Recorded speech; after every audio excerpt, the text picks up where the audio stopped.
नमस्कार प्रिय भक्तों, आप सभी को मेरा सबसे प्रेम भरा नमस्कार। आज का ये विशेष दिन आप सभी के लिए अत्यंत शुभ और कल्याणकारी है, क्योंकि आज हम बात करने वाले हैं भगवान शिव की अनमोल कथा के बारे में।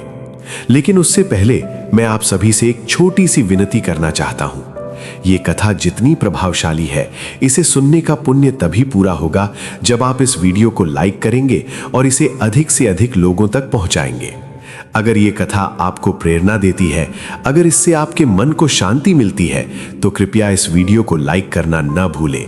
लाइक बटन दबाने में बस एक पल लगता है, लेकिन इससे हमारा हौसला बढ़ता है और हम आपके लिए ऐसी ही दिव्य कथाएं लाते रहते हैं। तो चलिए अब देर न करते हुए मैं आपको ले चलता हूं आज के इस पवित्र प्रसंग की ओर।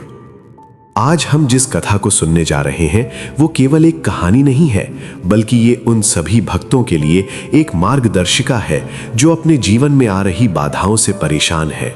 ये कथा उन सभी के लिए है जो मानसिक अशांति, धन की कमी, संतान सुख की चाह या फिर किसी गंभीर रोग से पीड़ित है। भगवान शिव को तो भोलेनाथ कहा जाता है। वे तो अपने भक्तों की एक पुकार पर ही सब कुछ भूलकर उनकी सहायता के लिए दौड़ पड़ते हैं। सोमवार का दिन तो विशेष रूप से उन्हें समर्पित है, और इस दिन यदि कोई भक्त सच्चे मन से उनकी कथा सुनता है और व्रत रखता है तो उसकी हर मनोकामना अवश्य पूर्ण होती है। तो आइए आज हम उसी पवित्र कथा को विस्तार से सुनते हैं, जो न केवल हमारे मन को शांति देगी बल्कि हमारे जीवन को भी सफल बनाएगी। बहुत समय पहले की बात है। एक छोटे से गांव में एक गरीब ब्राह्मण रहता था। उसका नाम था विश्वनाथ। विश्वनाथ ब्राह्मण बड़ा ही धार्मिक प्रवृत्ति का व्यक्ति था। वो प्रतिदिन सुबह उठकर गंगा स्नान करता, फिर भगवान शिव की पूजा अर्चना करता। लेकिन उसकी गरीबी ऐसी कि दिन में एक समय भी भोजन मिलना मुश्किल हो गया था। उसकी पत्नी सावित्री भी बहुत धर्मपरायण थी, लेकिन घर की दशा देखकर वो भी चिंतित रहती थी। उनकी कोई संतान नहीं थी, जिससे उनका दुख और भी बढ़ जाता था। गांव के लोग उस ब्राह्मण का मजाक उड़ाते कि देखो कितना धार्मिक है, लेकिन इसकी दरिद्रता नहीं जाती।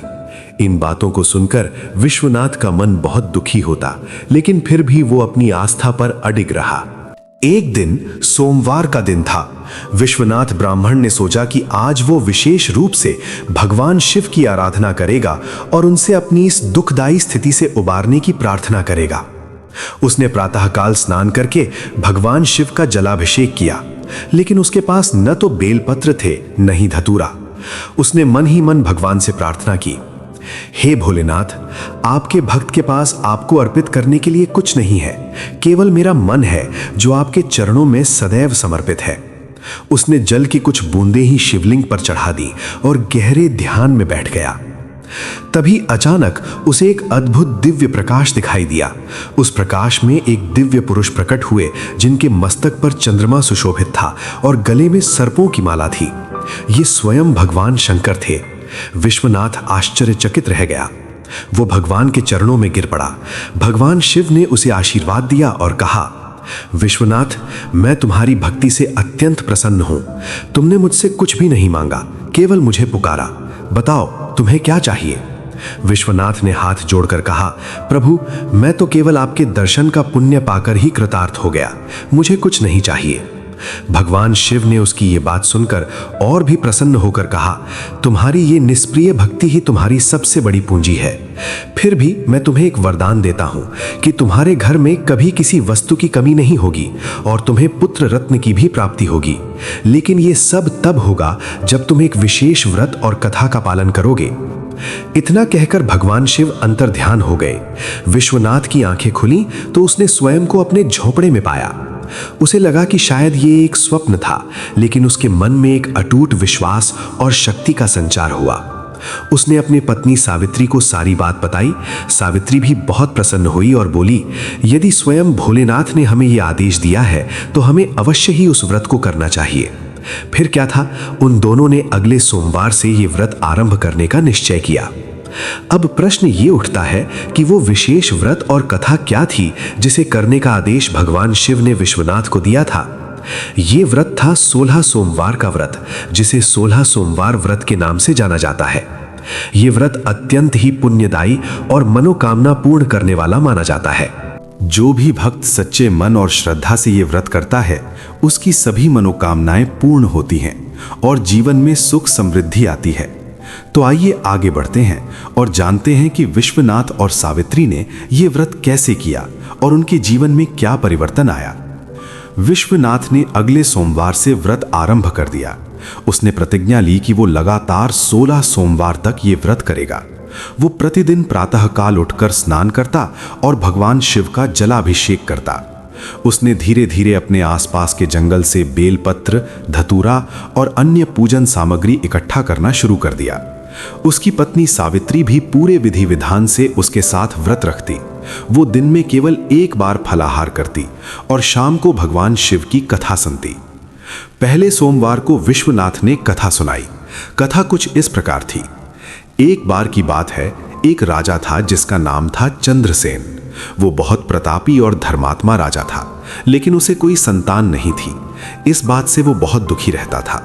उसने कई ऋषि मुनियों से आशीर्वाद लिया, कई तीर्थों की यात्रा की, लेकिन संतान सुख उसे प्राप्त नहीं हुआ। अंत में एक दिन उसे किसी संत ने बताया कि हे राजन, यदि तुम 16 सोमवार का व्रत करो और भगवान शिव की कथा श्रद्धापूर्वक सुनो तो तुम्हें अवश्य ही पुत्र रत्न की प्राप्ति होगी। राजा ने ये बात मान ली और उसने अगले सोमवार से ये व्रत आरंभ कर दिया। राजा चंद्रसेन ने बड़ी ही कठोरता से ये व्रत किया। वो प्रतिदिन सुबह उठकर भगवान शिव की पूजा करता और केवल एक समय भोजन ग्रहण करता। उसने अपने राज्य के सभी ब्राह्मणों को भोजन कराया और उन्हें दान दक्षिणा दी। धीरे धीरे 16 सोमवार पूरे हो गए। व्रत की समाप्ति पर उसने एक भव्य यज्ञ का आयोजन किया और भगवान शिव की विशेष पूजा की। उसकी भक्ति और श्रद्धा से प्रसन्न होकर भगवान शिव ने उसे दर्शन दिए और वरदान दिया कि उसे जल्द ही एक तेजस्वी पुत्र की प्राप्ति होगी। कुछ ही समय बाद राजा की रानी गर्भवती हुई और उसने एक सुंदर बालक को जन्म दिया। राजा बहुत प्रसन्न हुआ और उसने भगवान शिव की कृपा से अपने राज्य में सुख शांति का अनुभव किया। ये कथा सुनकर विश्वनाथ और सावित्री के मन में और भी अधिक श्रद्धा और विश्वास उत्पन्न हुआ। उन्होंने सोचा कि यदि राजा चंद्रसेन को इस व्रत के प्रभाव से पुत्र रत्न की प्राप्ति हुई तो हमें भी अवश्य ही इसका फल मिलेगा। इस प्रकार उनका पहला सोमवार का व्रत संपन्न हुआ। अब दूसरे सोमवार की बारी थी। इस बार विश्वनाथ ने और भी अधिक श्रद्धा से व्रत किया। उसने देखा कि उसके आसपास की चीजें धीरे धीरे बदलने लगी हैं। एक दिन उसे अपने घर के पीछे खेत में कुछ प्राचीन सिक्के मिले, जिनसे उसकी आर्थिक स्थिति में थोड़ा सुधार हुआ। उसने सोचा कि यह निश्चित रूप से भोलेनाथ की कृपा है। उसने उन सिक्कों से भगवान शिव के मंदिर में कुछ दान किया और कुछ से अपने घर का खर्च चलाया। इस बार की कथा कुछ और ही थी। कथा थी एक गरीब ब्राह्मणी की जिसका नाम था गौरी। गौरी बहुत ही निर्धन थी। उसके पास खाने के लाले पड़े हुए थे, लेकिन फिर भी वो बड़ी श्रद्धा से हर सोमवार का व्रत करती थी। उसके पास ना तो सोने के आभूषण थे, ना ही महंगे वस्त्र। वो सादा वस्त्र पहनकर मिट्टी के शिवलिंग पर जल चढ़ाकर और जंगल से लाए हुए बेलपत्र अर्पित करके अपना व्रत पूरा करती थी। एक बार एक बहुत बड़ा अकाल पड़ा। चारों ओर हाहाकार मच गया। गांव के लोग भूख से मरने लगे। गौरी के पास भी खाने के लिए कुछ नहीं बचा था। उसका पति उसे छोड़कर कहीं और चला गया। गौरी अकेली रह गई। उसने सोचा कि अब मेरे पास भगवान शिव के अलावा कोई नहीं है। वो रोजाना भगवान शिव से प्रार्थना करती कि हे प्रभु, मुझे इस संकट से उबारो।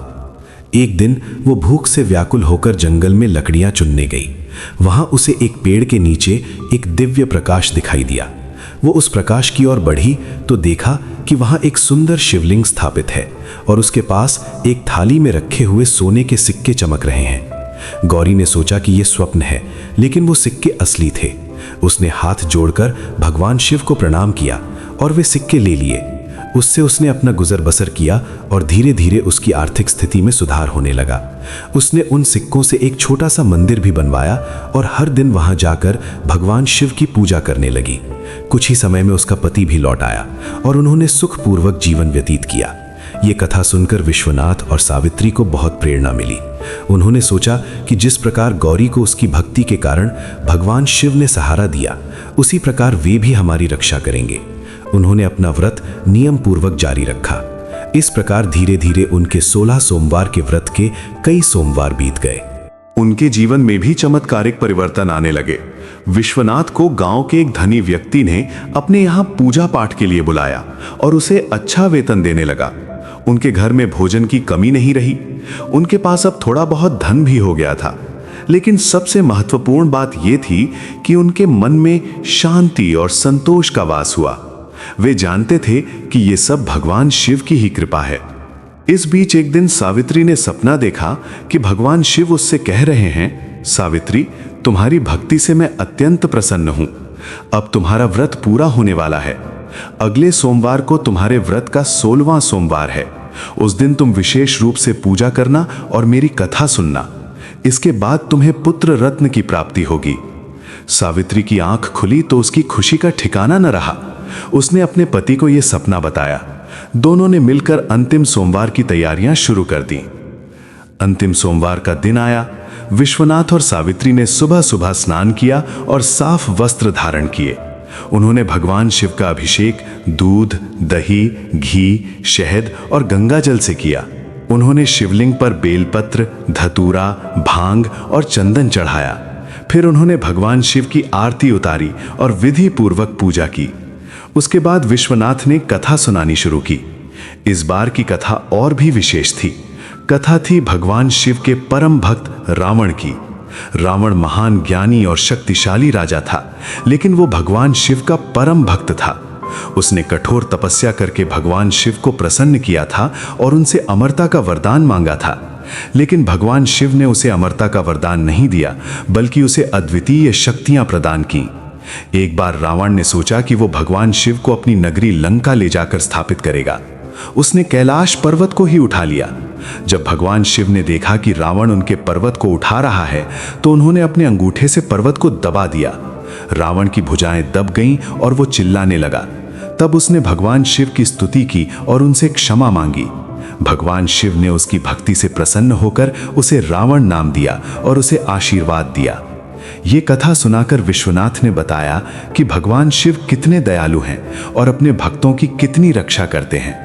चाहे भक्त रावण जैसा दानव ही क्यों ना हो, लेकिन यदि उसके मन में शिव के प्रति सच्ची भक्ति है तो शिव उसे कभी निराश नहीं करते। कथा समाप्त होने के बाद उन्होंने ब्राह्मणों को भोजन कराया और दान दक्षिणा दी। उन्होंने स्वयं केवल फलाहार किया और पूरा दिन भगवान शिव के ध्यान में बिताया। उस रात उन्होंने भगवान शिव के नाम का कीर्तन किया और देर रात तक जागरण किया। अगले दिन सुबह उन्होंने व्रत का पारण किया और सादा भोजन ग्रहण किया। अब देखते ही देखते कुछ ही महीनों बाद सावित्री ने देखा कि वो गर्भवती है। उनकी खुशी का ठिकाना न रहा। उन्होंने भगवान शिव को हजारों बार धन्यवाद दिया। 9 महीने बाद सावित्री ने एक सुंदर बालक को जन्म दिया। उस बालक का मुखड़ा देखकर ऐसा लगता था मानो स्वयं भगवान शिव ने उनके घर जन्म लिया हो। उन्होंने बालक का नाम रखा शिवदास, अर्थात भगवान शिव का दास। अब विश्वनाथ का जीवन पूर्ण रूप से सुखी और संपन्न हो गया। उनके पास धन था, पुत्र था और सबसे बढ़कर भगवान शिव की असीम कृपा थी।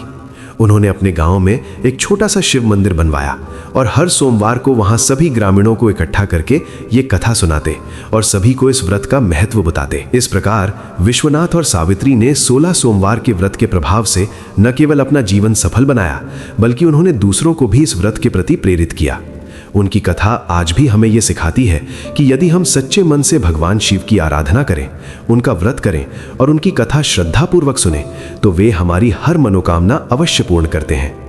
भगवान शिव तो भोलेनाथ हैं, उन्हें तो अपने भक्तों पर सदैव कृपा बरसाने का आनंद आता है। बस शर्त है केवल एक सच्ची और निष्कलंक भक्ति की। जैसा कि हमने पिछले भाग में सुना, विश्वनाथ और सावित्री ने 16 सोमवार का व्रत किया और उनकी सभी मनोकामनाएं पूर्ण हुई। लेकिन यह व्रत केवल संतान प्राप्ति या धन प्राप्ति के लिए ही नहीं किया जाता, बल्कि ये हर प्रकार के कष्टों को दूर करने वाला है। चाहे आप मानसिक अशांति से पीड़ित हो, चाहे आपको कोई गंभीर रोग हो, चाहे आपके ऊपर कोई आर्थिक संकट हो या फिर आपके जीवन में कोई अन्य बाधा आ रही हो, ये व्रत आपके लिए अमृत समान है। भगवान शिव को भोलेनाथ इसीलिए कहा जाता है क्योंकि वो जल्दी प्रसन्न हो जाते हैं और अपने भक्तों की झोली भर देते हैं। लेकिन इसके लिए आवश्यक है कि व्रत को पूरी श्रद्धा, विश्वास और सही विधि से किया जाए। तो आइए सबसे पहले जानते हैं कि 16 सोमवार व्रत की सही विधि क्या है। ये व्रत किसी भी सोमवार से आरंभ किया जा सकता है, लेकिन सावन मास के सोमवार को इस व्रत को आरंभ करना सबसे शुभ माना जाता है। व्रती को सोमवार के दिन प्रातःकाल सूर्योदय से पहले उठकर स्नान करना चाहिए।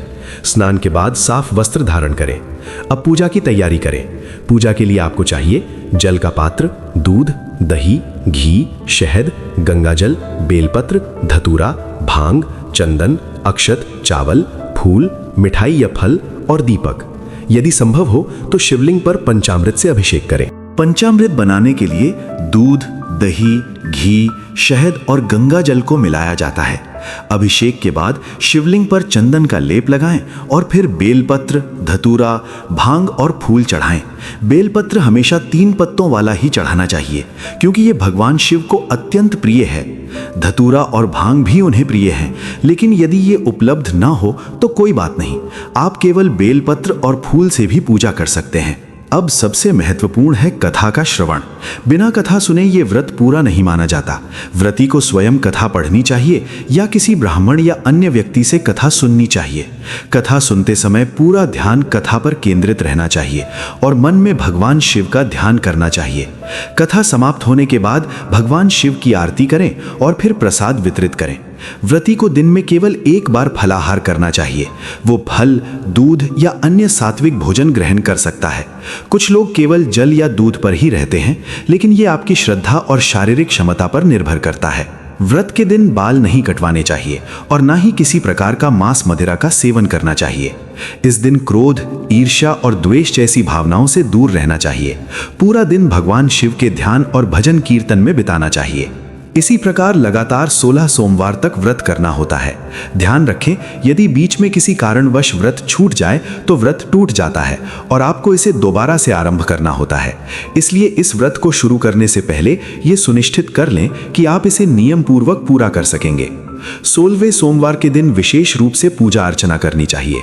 इस दिन भगवान शिव को सफेद वस्त्र, सफेद चंदन, सफेद फूल और सफेद मिठाई चढ़ाने का विशेष महत्व है। पूजा के बाद ब्राह्मणों या गरीबों को भोजन कराना चाहिए और दान दक्षिणा देनी चाहिए। इस दिन रात्रि जागरण का भी विशेष महत्व है। आप चाहें तो रात भर जागकर भगवान शिव के भजन कीर्तन कर सकते हैं। अगले दिन सुबह पारण करें, अर्थात व्रत तोड़ें। पारण के लिए सादा भोजन ग्रहण करें और भगवान शिव का स्मरण करें। अब हम कुछ और कथाएं सुनेंगे जो इस व्रत के महत्व को और भी स्पष्ट करेंगी। ये कथाएं हमें बताएंगी कि किस प्रकार भगवान शिव ने अपने भक्तों की विभिन्न प्रकार की समस्याओं का समाधान किया और उनके जीवन को सफल बनाया। एक बार की बात है, एक धनी व्यापारी था जिसका नाम था धनपाल। उसके पास अपार धन संपत्ति थी, लेकिन उसे कोई संतान नहीं थी। इस बात से वो बहुत दुखी रहता था। उसने कई तीर्थों की यात्रा की, कई दान पुण्य किए, लेकिन कोई लाभ नहीं हुआ। एक दिन उसे किसी संत ने 16 सोमवार के व्रत का महत्व बताया। धनपाल ने ये व्रत आरंभ किया। वो हर सोमवार को भव्य रूप से भगवान शिव का अभिषेक करता, मंदिर में दीप दान करता और गरीबों को भोजन कराता। उसने नियम पूर्वक 16 सोमवार का व्रत पूरा किया। व्रत की समाप्ति पर उसने एक विशाल यज्ञ का आयोजन किया और हजारों ब्राह्मणों को भोजन कराया। उसकी भक्ति से प्रसन्न होकर भगवान शिव ने उसे दर्शन दिए और कहा, धनपाल, मैं तुम्हारी भक्ति से अत्यंत प्रसन्न हूं। तुम्हें जल्द ही पुत्र रत्न की प्राप्ति होगी। कुछ ही समय बाद उसकी पत्नी ने एक सुंदर बालक को जन्म दिया, लेकिन ये कोई साधारण बालक नहीं था। वो जन्म से ही अत्यंत तेजस्वी और बुद्धिमान था। धनपाल ने उसका नाम रखा शिव प्रसाद। ये बालक आगे चलकर एक महान राजा बना और उसने अपने पिता का नाम रोशन किया। इस कथा से हमें ये शिक्षा मिलती है कि भगवान शिव की कृपा से न केवल संतान प्राप्ति होती है, बल्कि वो संतान गुणवान और तेजस्वी भी होती है। एक और कथा है एक वृद्ध महिला की। उसका नाम था पार्वती। पार्वती बहुत गरीब थी। उसका एक ही बेटा था जो उसका सहारा था, लेकिन उसका बेटा अचानक गंभीर रूप से बीमार पड़ गया। सभी डॉक्टरों ने उसे मरणासन बता दिया। पार्वती बहुत दुखी थी। उसके पास ना तो इलाज के लिए पैसे थे और ना ही कोई सहारा। वो दिन रात रोती रहती। एक दिन उसे किसी पड़ोसी ने 16 सोमवार के व्रत के बारे में बताया। पार्वती ने सोचा कि भगवान शिव ही अब उसके बेटे को बचा सकते हैं। उसने अगले सोमवार से ये व्रत आरंभ कर दिया। उसके पास पूजा के लिए कुछ नहीं था, इसलिए वो जंगल से बेलपत्र तोड़कर लाती और मिट्टी का शिवलिंग बनाकर उस पर जल चढ़ाती और बेलपत्र अर्पित करती।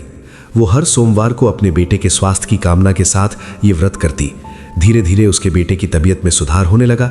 व्रत के 6ठे सोमवार तक उसका बेटा पूरी तरह से स्वस्थ हो गया। पार्वती ने अपने व्रत को पूरे 16 सोमवार तक जारी रखा और व्रत के अंत में भगवान शिव को धन्यवाद दिया। उसके बेटे ने आगे चलकर अच्छी शिक्षा प्राप्त की और एक अच्छी नौकरी की। इस प्रकार पार्वती का जीवन भी सुखमय हो गया। इस कथा से हमें ये सीख मिलती है कि हमारे पास चाहे कितना भी धन हो या ना हो, लेकिन यदि हमारे मन में सच्ची श्रद्धा और विश्वास है तो भगवान शिव हमारी सुनते हैं और हमारी रक्षा करते हैं। अब एक और रोचक कथा सुनिए। ये कथा है एक युवक की जिसका नाम था सुधीर। सुधीर बहुत ही मेधावी और बुद्धिमान था, लेकिन उसकी याददाश्त बहुत कमजोर थी। वो जो भी पढ़ता उसे याद नहीं रहता। परीक्षाओं में वो हमेशा असफल हो जाता। इस कारण वो बहुत निराश रहता था। उसके माता पिता भी उसके भविष्य को लेकर चिंतित थे। एक दिन सुधीर किसी कार्यवश एक शिव मंदिर में गया। वहां उसने देखा कि कुछ लोग बैठकर कोई कथा सुन रहे हैं। वो भी वहां बैठ गया। वो कथा 16 सोमवार के व्रत के महत्व की थी। कथा सुनकर सुधीर के मन में विश्वास उत्पन्न हुआ। उसने सोचा कि शायद इस व्रत को करने से मेरी याददाश्त ठीक हो जाए और मैं पढ़ाई में सफल हो सकूं। उसने अगले सोमवार से ये व्रत आरंभ कर दिया। उसने नियम पूर्वक हर सोमवार को व्रत किया और भगवान शिव की कथा सुनी। व्रत के दौरान वह भगवान शिव से प्रार्थना करता कि हे भोलेनाथ, मुझे अच्छी बुद्धि और स्मरण शक्ति प्रदान करो। धीरे धीरे उसकी याददाश्त में सुधार होने लगा। वो जो पढ़ता वह याद रहने लगा। व्रत के 16 सोमवार पूरे होने पर उसने परीक्षा दी और प्रथम श्रेणी में उत्तीर्ण हुआ। उसकी सफलता से उसके माता पिता और सभी लोग बहुत प्रसन्न हुए। सुधीर ने भगवान शिव की कृपा से अपना जीवन सफल बनाया और आगे चलकर एक बड़ा अधिकारी बना। इसी प्रकार एक और कथा है एक महिला की जिसका नाम था कमला। कमला बहुत ही सुंदर और गुणवान थी। उसकी शादी एक अच्छे घर में हुई, लेकिन कुछ समय बाद उसके पति का व्यवहार बदलने लगा। वह उस पर बेवजह संदेह करता, उसे प्रताड़ित करता। सास ननद भी उसे तंग करती। कमला का जीवन नरक बन गया। वह दिन रात दुखी रहती। एक दिन उसने अपनी सखी को अपनी व्यथा सुनाई। सखी ने उसे 16 सोमवार के व्रत की सलाह दी और कहा कि इस व्रत को करने से सभी कष्ट दूर हो जाते हैं और वैवाहिक जीवन में सुख शांति आती है। कमला ने ये व्रत आरंभ किया। वह हर सोमवार को नियम पूर्वक व्रत करती और भगवान शिव से प्रार्थना करती कि उसके पति का स्वभाव ठीक हो जाए और उसके सुखद वैवाहिक जीवन की कामना करती। धीरे धीरे उसके पति के व्यवहार में परिवर्तन आने लगा। उसका संदेह कम हुआ और वह उससे प्रेम करने लगा। सास ननद का भी व्यवहार सामान्य हो गया। व्रत के पूरा होने तक उसके घर में सुख शांति लौट आई। कमला ने भगवान शिव की कृपा से अपना जीवन सफल बनाया और सुखपूर्वक रहने लगी। इन कथाओं से हमें ये समझ में आता है कि 16 सोमवार का व्रत कितना प्रभावशाली और चमत्कारी है। ये व्रत हर प्रकार की समस्या का समाधान कर सकता है, चाहे वह आर्थिक समस्या हो, स्वास्थ्य समस्या हो, संतान संबंधी समस्या हो, वैवाहिक समस्या हो या फिर मानसिक अशांति हो। ये व्रत सभी का निवारण करता है, लेकिन इसके लिए आवश्यक है कि हम इसे पूरी श्रद्धा और निष्ठा के साथ करें और भगवान शिव पर अटूट विश्वास रखें। अब हम बात करते हैं उन नियमों की जिनका पालन इस व्रत के दौरान विशेष रूप से करना चाहिए। ये नियम हमें इस व्रत को सही ढंग से करने में सहायता करेंगे और हमें इसका संपूर्ण लाभ प्राप्त होगा। सबसे पहले व्रत की शुरुआत में संकल्प लेना बहुत आवश्यक है। संकल्प का अर्थ है कि आप भगवान शिव के सामने ये प्रतिज्ञा करते हैं कि आप 16 सोमवार तक ये व्रत नियम पूर्वक करेंगे। संकल्प के समय आप अपनी मनोकामना भी व्यक्त कर सकते हैं।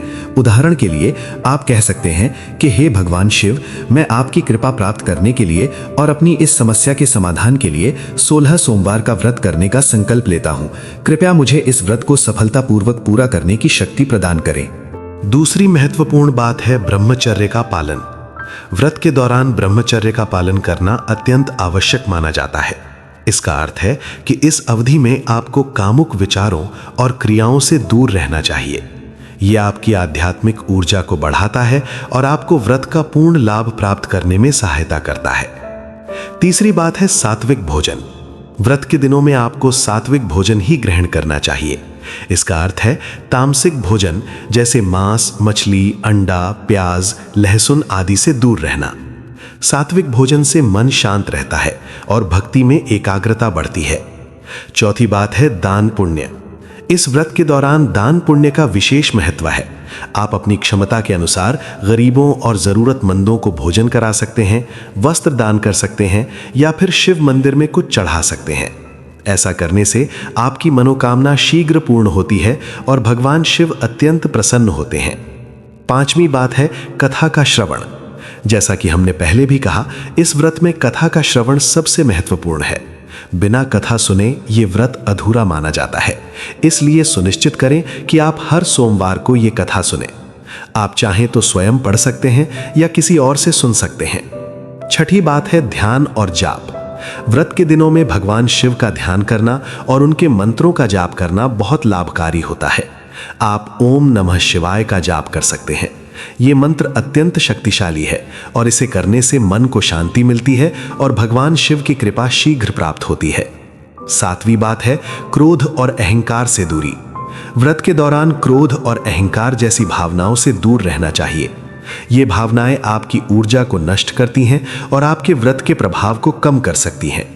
कोशिश करें कि इस दौरान आप विनम्र और शांत रहें। 8वीं बात है पवित्रता।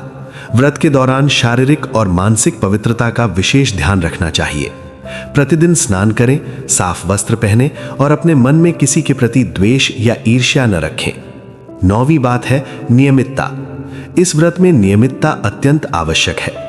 आपको बिना किसी रुकावट के लगातार 16 सोमवार तक ये व्रत करना है।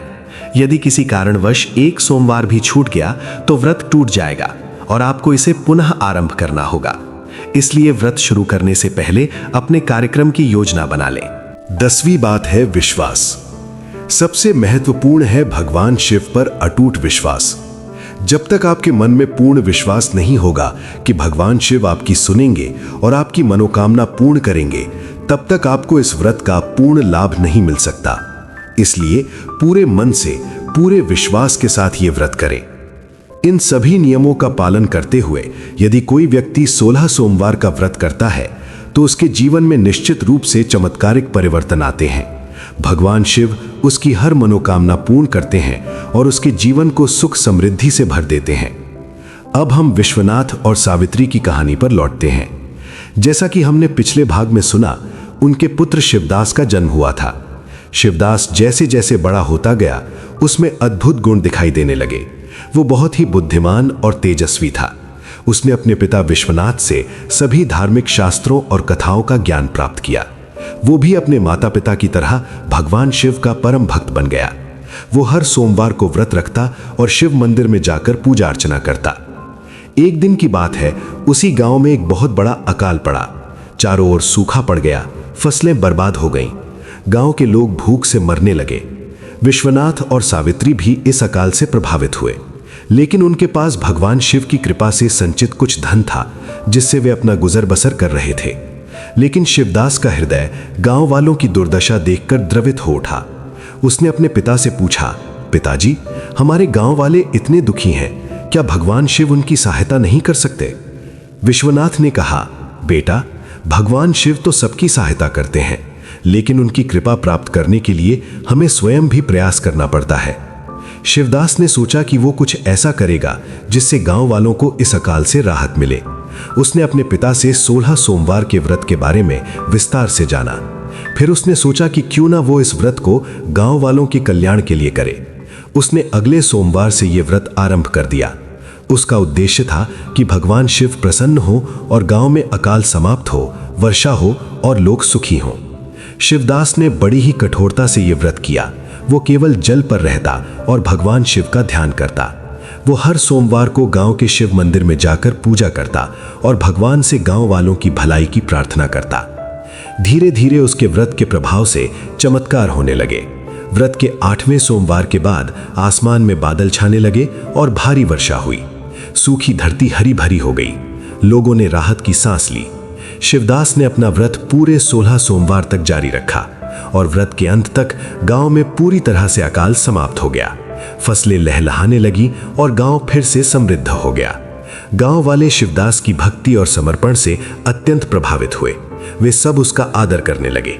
विश्वनाथ और सावित्री को अपने पुत्र पर गर्व था। इस प्रकार शिवदास ने भी भगवान शिव की कृपा से न केवल अपने जीवन को सफल बनाया, बल्कि पूरे गांव के जीवन को सफल बनाने में महत्वपूर्ण भूमिका निभाई। ये कथा हमें ये सिखाती है कि सच्ची भक्ति न केवल हमारे अपने जीवन में सकारात्मक परिवर्तन लाती है, बल्कि हमारे आसपास के लोगों के जीवन में भी खुशियां बिखेर सकती है। तो प्रिय भक्तों, ये है 16 सोमवार व्रत की अद्भुत और प्रेरणादायक कहानी। इस कथा का मुख्य नैतिक यही है कि भगवान शिव की भक्ति और उनके व्रत को करने से मनुष्य के सभी कष्ट दूर हो जाते हैं और उसका जीवन सुख समृद्धि से भर जाता है। चाहे व्यक्ति कितना भी गरीब हो, कितना भी दुखी हो, यदि वह सच्चे मन से भगवान शिव की शरण में जाता है और इस व्रत को विधि पूर्वक करता है, तो भोलेनाथ उसे कभी निराश नहीं करते। वे उसकी हर मनोकामना पूर्ण करते हैं और उसके जीवन को सफल बनाते हैं। हमने इस कथा के माध्यम से ये भी सीखा कि भक्ति में धन दौलत की कोई आवश्यकता नहीं है। सच्चा मन, सच्ची श्रद्धा और अटूट विश्वास ही भगवान को प्रसन्न करने के लिए पर्याप्त है। चाहे विश्वनाथ जैसे गरीब ब्राह्मण हो, या गौरी जैसी विधवा महिला, या फिर शिवदास जैसा युवक, सभी ने केवल अपनी सच्ची भक्ति से भगवान शिव का हृदय जीत लिया और अपने जीवन को सफल बनाया। आशा करता हूं कि आप सभी को ये कथा अवश्य पसंद आई होगी और इससे आपको प्रेरणा मिली होगी। यदि आप भी अपने जीवन में किसी भी प्रकार की समस्या का सामना कर रहे हैं, तो आप भी इस व्रत को कर सकते हैं।